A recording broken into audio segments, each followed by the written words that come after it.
नमस्कार दोस्तों, कैसे हैं आप लोग। उम्मीद है अच्छे होंगे। आप हमारी सफ़र के साथ हमारा वीडियो अच्छा लगे लाइक सब्सक्राइब एंड शेयर। तो आज मैं हिस्ट्री की क्लास लाया हूं और इसमें क्या है कि आपको फटाफट वाला सिस्टम रहेगा, यानी कि डीप में न जाते हुए क्विक रिवीजन। चलिए स्टार्ट करते हैं। तो प्रागैतिहासिक काल किसको कहते हैं? तो इसमें लिखित साक्ष्यों का अभाव, केवल पुरातात्विक साक्ष्य उपलब्ध, जिसको क्या कहते हैं, प्रागैतिहासिक काल। और इस ये कौन सा था? तो इसमें क्या आता है, पाषाण जो है कालीन सभ्यता। ओके, अब इसका अगला क्रम देखिए, ये भी क्रम भी है। तो अद्य ऐतिहासिक काल, जिसका जो है कौन सी सभ्यता थी? तो सिंधु घाटी सभ्यता, जो कि बहुत पुरानी है। इसमें क्या था? तो इसके 2 पॉइंट हैं, ठीक है। कौन सा पहला है? ये है लिखित साक्ष्य उपलब्ध लेकिन अपठित, यानी कि उनको पढ़ा नहीं जा सकता है। नंबर 2, पुरातात्विक साक्ष्यों पर निर्भरता इसमें। अगला है ऐतिहासिक काल, जिसको जो है मेनली इसके सब चीज़ें लगभग उपलब्ध हैं। इसमें लिखित साक्ष्यों की प्रचुरता, यानी कि पठित हैं वो, और पुरातात्विक साक्ष्य भी उपलब्ध हैं। लगभग 6ठी ईसा शताब्दी जो है पूर्वीय। ओके, चलिए आगे देखिए। अब देखिए इसको जो है बताया गया है। तो पाषाण काल अब देखते हैं। ओके, तो पाषाण काल में देखिए, शिकारी एवं खाद्य जो है संग्राहक, पशुपालन, कृषि एवं अग्नि के ज्ञान का अभाव।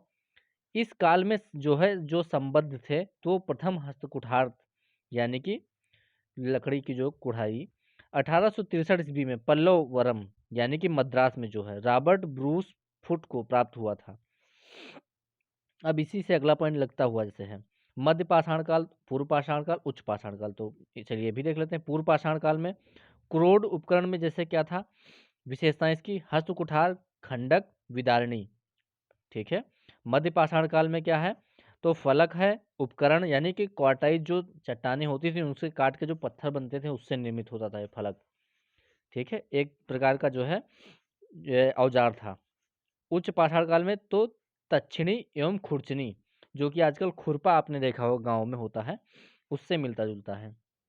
तो पाषाण काल में ये देखिए मध्य पाषाण काल। अब तो इसमें शिकारी, खाद्य संग्राहक जो है इसमें जो है ज्ञात होता है। तो साक्ष्य इसके क्या है? तो साक्ष्य में आपको देखते हैं पशुपालन। पशुपालन का जो है संबंधित स्थल कहाँ है? आदमगढ़ है, जो कि मध्य प्रदेश में, बागौर है राजस्थान में। अस्थि निर्मित उपकरण, तो इसमें क्या है? सराय नाहर है और मद महदहा, ठीक है। चलिए अब आगे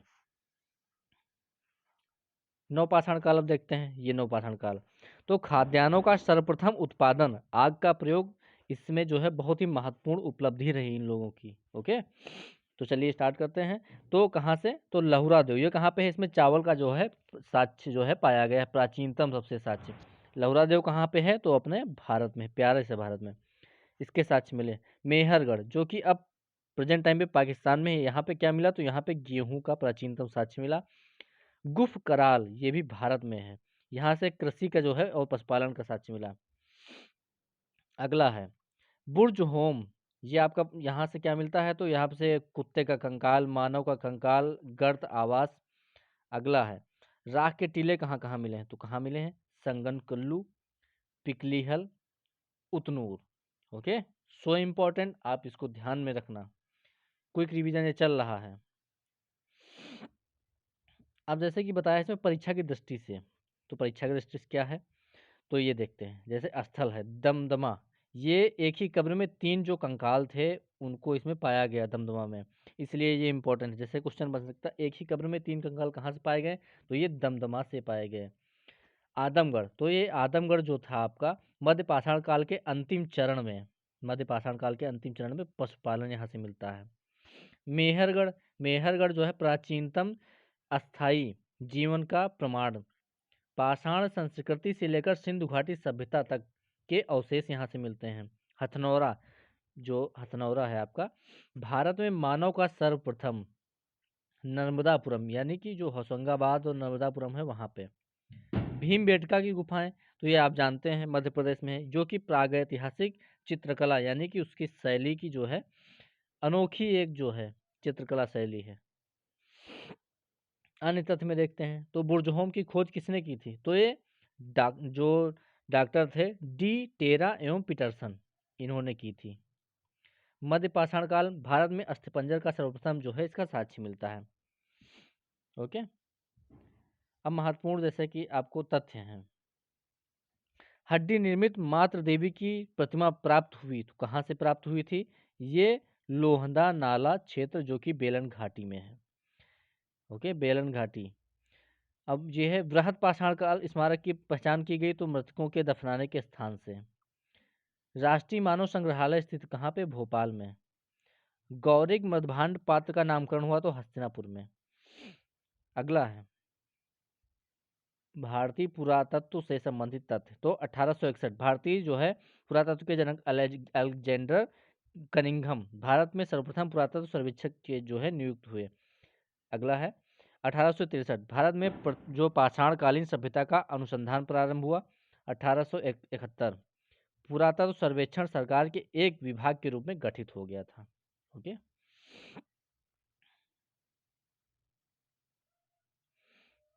अगला है 1901 लॉर्ड कर्जन के समय, जो लॉर्ड कर्जन थे भारत में, उनके समय में पुरातत्व सर्वे विभाग को केंद्रीकृत करके भारतीय पुरातत्व सर्वेक्षण का नाम दिया गया तथा जॉन मार्शल को इसका प्रथम महानिदेशक बनाया गया। ये है। ओके, तो नोट में क्या दिया गया है? मध्य पाषाण कालीन मानव पेट भरने के लिए मछली का शिकार, ये देख लो, करते थे। मध्य पाषाण काल के विशिष्ट औजार तो सूक्ष्म पाषाण औजार थे इसके। ओके, चलिए ऊपर देखते हैं दाहिनी तरफ वाला। अब इतिहास देखते हैं तो इसमें क्या है? आपका प्रागैतिहासिक काल है, आद्य ऐतिहासिक काल है, ऐतिहासिक काल है। उपरोक्त काल का विभाजन लिखित जो है साक्ष्यों के आधार पर या उनकी अनुलब्धता पर आधारित है। अन्य जैसे साक्ष्य हैं तो उसमें देखते हैं मध्य पाषाण काल को फलक संस्कृत भी कहा गया है, यानी कि फलकों की अधिकता के कारण। ये देखिए 14 मानव कंकाल प्राप्त हुए हैं तो कहाँ से ये प्राप्त हुए हैं? आपका लंघनाथ जो कि गुजरात में है। अगला क्वेश्चन, भारत में मध्य पाषाण काल के विषय में सर्वप्रथम जानकारी प्राप्त हुई तो 1867 से 68 के बीच में। ओके, अगला है भारतीय उपमहाद्वीप में प्राचीनतम जो कृषि साक्ष्य वाले स्थल हैं उसमें लाहुरा देश से प्राप्त चावल का समय निर्धारित हुआ है तो कितना? 9000 से 7000 ईसा पूर्व। So important. चलिए अगला, भारतीय उपमहाद्वीप में 7000 ईसा पूर्व के लगभग गेहूं का जो साक्ष्य प्राप्त हुआ है तो मेहरगढ़ से। बहुत इंपॉर्टेंट, लिबिन लिबिन नहीं करना, इसको पढ़ लेना, ये फंसेगा क्वेश्चन। ठीक है, अगला है लहुरा देव के बाद चावल के साक्ष्य कहाँ प्राप्त हुए हैं तो कोल्डी हवा। So important. अगला, मक्का का साक्ष्य कहाँ प्राप्त हुआ है तो Mexico. Okay, American country. Gufkral का अर्थ होता है तो गुलाल जो होता है गुफ कराल, उसका अर्थ होता है कुलाल अर्थात कुम्हार की गुहा।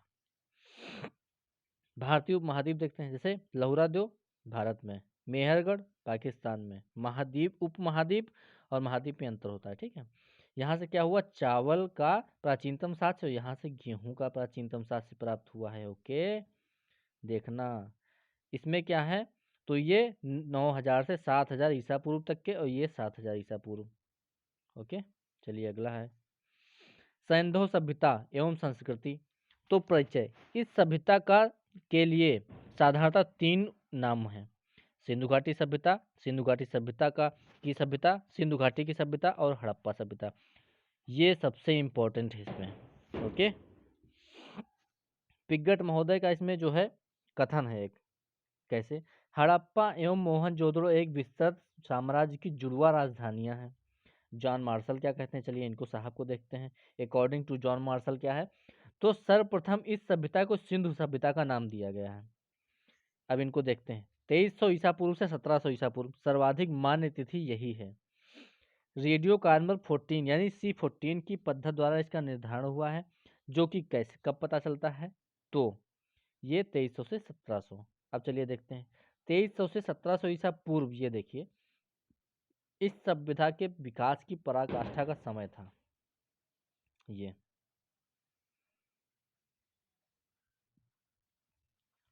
सैंधव सभ्यता मोसोपोटामिया आपकी जो है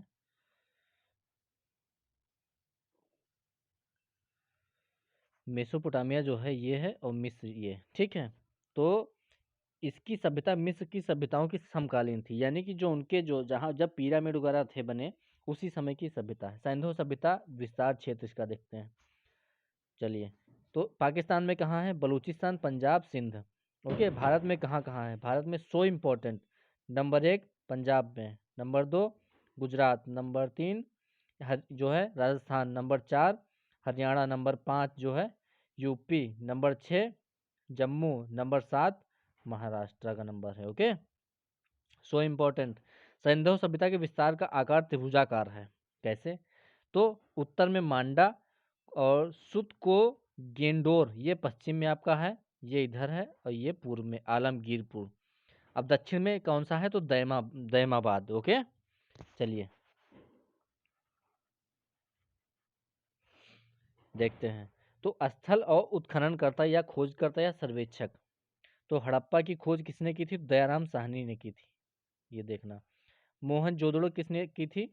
तो राखालदास बनर्जी ने की थी। ओके, चन्हूदड़ो की किसने की थी? एन.जी. मजूमदार ने की थी। लोथल की किसने की थी? एस.आर. राव ने की थी। कालीबंगा की किसने की थी? तो अमलानंद घोष ने की थी। So important. बनावली की किसने की थी? आर.एस. बिष्ट ने की थी। ऐसे कोई आपको पढ़ाएगा नहीं, ना कोई समझाएगा, इसलिए आप फालतू का मत समझना, जो है लिबिल लिबिल ना करके ऐसे पढ़ लो सीधे सर जो पढ़ा रहे हैं। धौलावीरा का क्या था? तो जेपी जोशी जी ने की थी। रोपड़ की किसने की थी? रोपड़ गुजरात, बीबी लाल ने की थी। सुतका गेंडोर की किसने की थी? आर एल स्टाइन ने की थी। तो ये जो है वेरी इंपॉर्टेंट है भैया। ओके, इसको पढ़ लेना। चलिए, अब हड़प्पा को देखते हैं। तो प्राप्त साक्ष्य, शंख का बना बैल, उर्वरता की देवी का चित्र यहाँ से मिला है। ईंटों के वृत्ताकार चबूतरे मिले हैं। समाधि R7 जो है 37 कब्रिस्तान मिला है। गेहूं तथा जौ के दानों के अवशेष मिले हैं। पीतल का बना इक्का मिला है। बर्तन से पर जो है बने मछुआरे का चित्र मिला है। और 2 टीले मिले हैं, जो कि पूर्वी टीला नगर टीला कहलाता है और पश्चिमी टीला दुर्गा टीला जो है कहलाता है। इनकी स्थिति कहाँ है? मोंटगोमरी जिला, जो कि जो है वर्तमान साहिवाल पाकिस्तान में है, रावी नदी के बाएं तट पर। ओके, अब आपका मोहनजोदड़ो देखिए। तो सिंधी भाषा में शाब्दिक अर्थ इसका है मृतकों का टीला, जो कि मोहनजोदड़ो कहलाता है। प्राप्त साक्ष्य, तो बृहद स्नानागार, सर्वाधिक उल्लेखनीय ये स्नानागार है। तत्कालीन विश्व का एक आश्चर्यजनक निर्माण, जो कि जॉन मार्शल का एक कथन है। अगला, अभिलेख युक्त सर्वाधिक मोहरें यहाँ से मिली हैं। विशाल अन्नागार मिला है। नृत्य रत्न नारी कांस्य मूर्ति मिली। पुजारी योगी की मूर्ति मिली है। मुद्रा पर अंकित पशुपतिनाथ की मूर्ति मिली है। ठीक है, और देखते हैं और क्या मिला है। तो सीपी की बनी हुई पटरी मिली है। घोड़े के दांत मिले हैं। गीली मिट्टी पर कपड़ा मिला है। सूती वस्त्र मिले हैं। हाथी का गंपाल मिला है। लरकाना जिला, जो कि पाकिस्तान में है, वहां पे सिंधु नदी के तट पे है। ओके, चलिए कालीबंगा। तो यहाँ से प्राप्त क्या हुआ है? यहाँ के जो साक्ष्य हैं, तो इसमें क्या प्राप्त हुआ है? देखिए, ईंटों में क्या है? कच्ची ईंटें प्राप्त हुई हैं भवन निर्माण में प्रयुक्त, जो कि पक्की ईंटें तो केवल नालियों एवं कुओं स्नानागार के निर्माण में प्रयुक्त हुई हैं। जुते हुए खेत, ये भी यहाँ से प्राप्त हुए। भूकंप के साक्ष्य मिले हैं। एक चबूतरे पर अग्निकुंड मिला है। कुआं तथा पक्की ईंटों का इसमें जो है एक बना आयताकार मिला है। चबूतरे पर 7 अग्निकुंड मिले हैं। सेलखड़ी तथा मिट्टी की मुहरें, मृदभांड के टुकड़े मिले हैं। ओके, अब लोथल को देखते हैं। लोथल जो कि गुजरात में है। विशेषताएं इसकी, तो पश्चिम एशिया से व्यापार के लिए एक प्रसिद्ध जो है बंदरगाह था। प्रमुखता इसकी ये है, सर्वप्रथम इसकी विशेषता ये रही। ओके, प्राप्त साक्ष्य देखते हैं। तो फारस की खाड़ी की मुद्रा, पक्के जो है रंग के जो है इसमें रंगे हुए पात्र मिले हैं। धान जो है इसमें मिला है। फारस की मुद्रा मिली है। घोड़े की मृदु जो लघु मृण मूर्ति मिली है। 3 युगल समाधियां मिली हैं। चलिए स्थित देखते हैं इसकी। तो हनुमानगढ़ जिला राजस्थान में है। धौलावीरा को देखते हैं। तो विशेषता इसकी आयताकार नगर, और नगर 3 उसमें विभाजित था। किला, मध्यनगर, निचला नगर। साक्ष्य प्राप्त, विशाल जलाशय, उन्नत जल प्रबंधन, हड़प्पा लिपि के बड़े आकार के 10 चिन्हों वाला शिलालेख। स्थित कच्छकारण, गुजरात। चलिए, अब सुरकोटरा देखते हैं, विशेषताएं इसकी देखते हैं। तो नगर 2 वर्गों में विभक्त था। कौन सा? तो गढ़ी क्षेत्र और आवास क्षेत्र। प्राप्त साक्ष्य क्या है? तो कब्रिस्तान से कलश, समाधान, घोड़े की हड्डियां स्थित कच्छ का जो है जिला गुजरात। अवरोपण देखते हैं, सो इम्पोर्टेंट ये। ओके, तो ये आधुनिक नाम रूपनगर जिसका है। प्राप्त साक्ष्य सेलखड़ी की मुहर और चरट के बटखरे, तांबे के बाणाग्र तथा कुल्हाड़ी, मृदभांड, छुरा, मनुष्य के साथ कुत्ते जो है दफनाए जाते थे। ये इम्पोर्टेंट। स्थित कहाँ पे है? तो पंजाब में है, जो कि भारत में है, सतलज नदी के बाएं तट पे।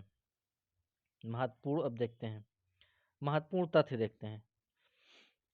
पहले दैमाबाद को देख लेते हैं, ये आखिरी बचा है। विशेषता, सैंधव सभ्यता का सबसे दक्षिणी जो है स्थल था ये।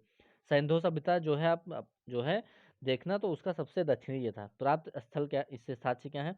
रथ चलाते हुए मनुष्य, सांड गैंडे की आकृतियां और सैंधव लिपि की एक मुहर, मृदभांड, तस्तरी, प्याले। स्थित कहाँ है? तो अहमदनगर जिला, महाराष्ट्र, प्रवरा नदी के बाएं तट पे। ओके, ये आज का वीडियो बहुत ही इंपॉर्टेंट है। महत्वपूर्ण तथ्य देखिए, आपको मैं एंशिएंट हिस्ट्री का ये मेन टॉपिक मैंने आपको समझा दिया है आज। ठीक है, तो महत्वपूर्ण जो है तथ्य देखते हैं। स्थल प्राप्त साक्ष्य, तो बालाकोट से क्या प्राप्त हुआ है? सीप से बनी चूड़ियों के टुकड़े। मांडा से क्या प्राप्त हुआ है? तो कांस्य निर्मित पेचदार पिन। नौसारों से क्या प्राप्त हुआ है? तो स्त्रियों के मांग में सिंदूर के प्रमाण। रंगपुर से धान की भूसी। लोथल जो गुजरात में है, वहां से वृत्ताकार चक्की के 2 पार्ट। कालीबंगा यहाँ से ताम्र मूर्ति। हड़प्पा से एक स्त्री के गर्भ से निकलता हुआ पौधा, ये बहुत पूछा गया है, यूपीएससी में पूछा गया था ये तो। हुलास से सैंधव लिपियुक्त एक ठप्पा। सुतका की इंदौर से मिट्टी के चूड़ियों के अवशेष। मोहनजोदड़ो से संयुक्त जो है पशु मूर्ति सर जो है। ठीक है, यहाँ से शरीर और भेड़ का जो है और मस्तक सूंडदार हाथी का पाया गया। ओके, अब बनावली को भी देख लेते हैं, अभी बचा था। तो विशेषता इसकी क्या थी? जो है सैंधव संस्कृत के 3 प्रकार के स्तर थे, उसमें का जो है कौन सा था? तो एक था प्राक सैंधव, विकसित सैंधव और उत्तर सैंधव। ठीक है, और नगर को तारांकित जो है भागों में विभाजित किया गया, यानी सड़कों में। इससे प्राप्त जो है साक्ष्य कौन से थे? तो लाजवर्द कार्नेलियन के मनके, ये मनके, हल के आकृति के खिलौने, तांबे का बाणाग्र, मोहरे एवं बटखर। स्थित कहाँ है? तो फतेहाबाद जिला, हरियाणा में है। ये आपकी परीक्षा दृष्टि से क्या पूछेगा? तो कपास की खेती का आरंभ सर्वप्रथम सैंधव सभ्यता वासियों ने किया था। ओके, ये सैंधव सभ्यता में क्रय विक्रय वस्तु विनिमय द्वारा किया जाता था, क्योंकि सिक्कों का प्रचलन नहीं था। ओके, सैंधव सभ्यता के बांट मुख्यतः थे तो घनाकार थे। मेलुहा की पहचान सिंधु क्षेत्र की गई है। ओके, धातु मूर्तियां लुप्त मोम या मधुछिष्ट विधि से बनाई जाती हैं। सर्वाधिक मृण मूर्तियां पशु पक्षियों की थीं। ओके, सर्वाधिक मोहरें सिलखड़ी की बनी थीं। सिंधु सभ्यता की मोहरों पर सर्वाधिक अंकन एक श्रृंगी बैल का था। ओके, तो ये देख लेना। चलिए, मोहनजोदड़ो से प्राप्त, तो योगी या पशुपत की मुहर, बाएं नीचे दाएं। तो इसमें क्या था? तो दाएं था बाघ और हाथी, नीचे 2 हिरन, और बाएं जो था गैंडा, भैंसा, कुल 5 प्रकार के 6 पशु थे। ओके, क्योंकि यहाँ पे 2 हिरन बैठे हैं ना, इसलिए। सैंधव सभ्यता का विशिष्ट तत्व देखते हैं। तो सूक्ष्म दृष्टि से लोहे के ज्ञान का अभाव इसमें था।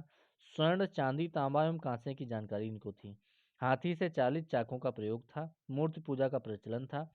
शेर के अवशेष का अभाव मिला है इनमें। घोड़े के अवशेष प्राप्त, परंतु चित्र का अभाव था। वैदिक सभ्यता को देख लेते हैं। वैदिक वेद शब्द से निर्मित, वेद का अर्थ है ज्ञान। वैदिक सभ्यता, आर्य सभ्यता जो है वैदिक सभ्यता या आर्य सभ्यता, तो भारत में सैंधव सभ्यता के पश्चात विकसित नवीनतम ही सभ्यता। वेद आर्यों के इतिहास जानने का मुख्य स्रोत है। वैदिक साहित्य, तो रचना का श्रेय सामान्य आर्यों को जाता है। तो वैदिक काल 2 भागों में विभाजित है, ऋग वैदिक काल, उत्तर वैदिक काल।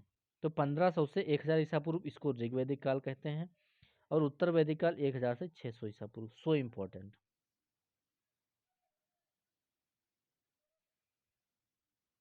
आर्यों के निवास स्थान के उसमें जो है बहुत ही वो है।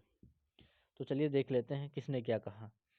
तो इनका एक तरफ है ये आर्य और इनका एक तरफ है मूल निवास, एक तरफ विद्वान। तो कश्मीर अथवा हिमालय क्षेत्र ये किसने कहा है? एल.डी. कल्ल ने कहा है ये। ठीक है, किसने कहा? एल.डी. कल्ल ने कहा। महर्षि देश ने क्या कहा है? तो इन्होंने कहा है हाँ, महर्षि देश किसने कहा है? पंडित गंगानाथ झा ने कहा है। सप्त सैंधव प्रदेश किसने कहा है? तो ये कहा है डॉक्टर अविनाश चंद्र दास ने। देविका प्रदेश यानी मुल्तान जो कि पाकिस्तान में, उसको किसने कहा है? डी.एस. त्रिवेदी जी ने कहा है। दक्षिणी रूस किसने कहा है? तो गार्डन चाइल्ड ने कहा है। मध्य एशिया किसने कहा है? तो मैक्स मुलर ने कहा है। उत्तरी ध्रुव किसने कहा है? पंडित बाल गंगाधर तिलक ने कहा है। तिब्बत तो दयानंद सरस्वती जी ने कहा है। जर्मनी हर्ट एवं पेंक ने कहा है। हंगरी किसने कहा है? गाइल्स ने कहा है। तो ये सब अपनी अपनी सबकी थ्योरीज हैं। ठीक है, ये आप देख लेना किसने क्या कहा, क्योंकि इम्पोर्टेंट है ये, एग्जाम जो है पूछ लेता है एग्जाम में। ओके, तो चलिए आज का वीडियो ही समाप्त करते हैं। आज का वीडियो थोड़ा लंबा हो गया लेकिन बहुत इंपॉर्टेंट है। ओके, मिलते हैं।